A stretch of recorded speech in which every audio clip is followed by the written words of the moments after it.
గుడ్డి కన్నా మెల్ల మేలు అంటే బ్లైండ్ కంటే కూడా మెల్లకన్ను అనేది బెటర్. మెల్ల అంటే మెల్లకన్ను.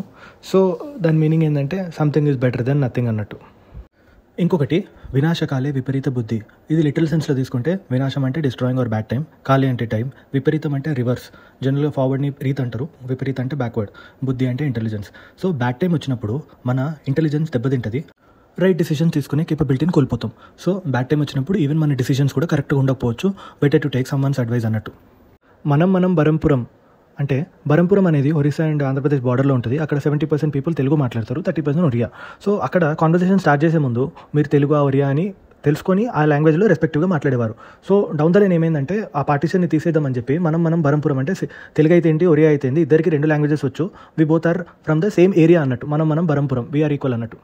6 నెలలు సావాసం చేస్తే వాళ్ళు వీలైనట్టు. సో జనరల్గా ఏమంటారంటే 6 months ఎవరితోనైనా ఫ్రెండ్షిప్ చేస్తే వాళ్ళ హ్యాబిట్స్ వీళ్ళకి, వీళ్ళ హ్యాబిట్స్ వాళ్ళకి వస్తాయి. సో మనం ఎట్లాంటి వాళ్ళతో ఫ్రెండ్షిప్ చేయాలో అది మనకి ఇంపార్టెన్స్ చెప్తుంది అనమాట ఈ సామెత. అడుసు తొక్క నేల, కాలు కడగ నేల. అడుసు అంటే డర్ట్ అని, లేకపోతే అది ఊబి అంటాం కదా అట్లా. సో మొత్తానికి ఏంటంటే ఒక డర్ట్, మైర్ అని కూడా అంటారు ఇంగ్లీష్లో. సో దాంట్లో కాలు పెట్టి కడుక్కోవడం ఎందుకు? సో మనం అది అవాయిడ్ చేయొచ్చు కదా టోటల్గా. సో మనం రాంగ్ స్టెప్ ఎందుకు తీసుకోవడం in the first place? Even మనకు కరెక్ట్ చేసే ఎబిలిటీ ఉన్నా కూడా రాంగ్ ఎందుకు చేయడం అన్నట్టు క్వశ్చన్ మార్క్. ముంజేటి కంకణానికి అద్దం ఎందుకు అంటే మన కంకణం, చేయికి చూసుకునే కంకణం ఏదైతుందో దానికి మిర్రర్ ఎందుకు? మిర్రర్లో పెట్టి చూసుకునే అవసరం లేదు కదా.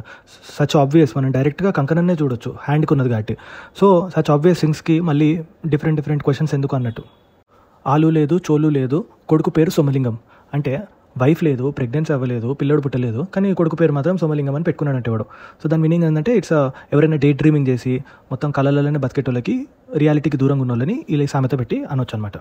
మింగ మెతుకు లేదు, మీసాలకు సంపెంగ నూనె అంటే మన బేసిక్ నెసెసిటీస్ ఏవైతున్నాయో, ఫుడ్ తినడానికి ఫుడ్ లేదు ఇంట్లో, కానీ ఆయిల్ మాత్రం మన ముస్టాచ్కి, అదే మీసాలకి ఆయిల్ కావాలంట. ఎందుకంటే మనకి బయట సొసైటీలో చూయించుకోవడానికి అంత ఇంపార్టెన్స్, ఫుడ్కి అయినా కూడా మనం అంత ప్రయారిటీ ఇస్తున్నాం. ఉన్న ఫండ్స్ని మనం అలంకారానికి వాడుతున్నాం, నెసెసిటీస్కి కాదు.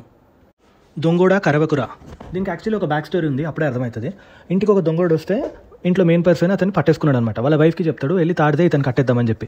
ఆమె సైలెంట్గా వెళ్ళి తాడితేస్తే అయిపోయేది. బట్ వెళ్ళేటప్పుడు అంటే దొంగోడా కరవకురా అంటది.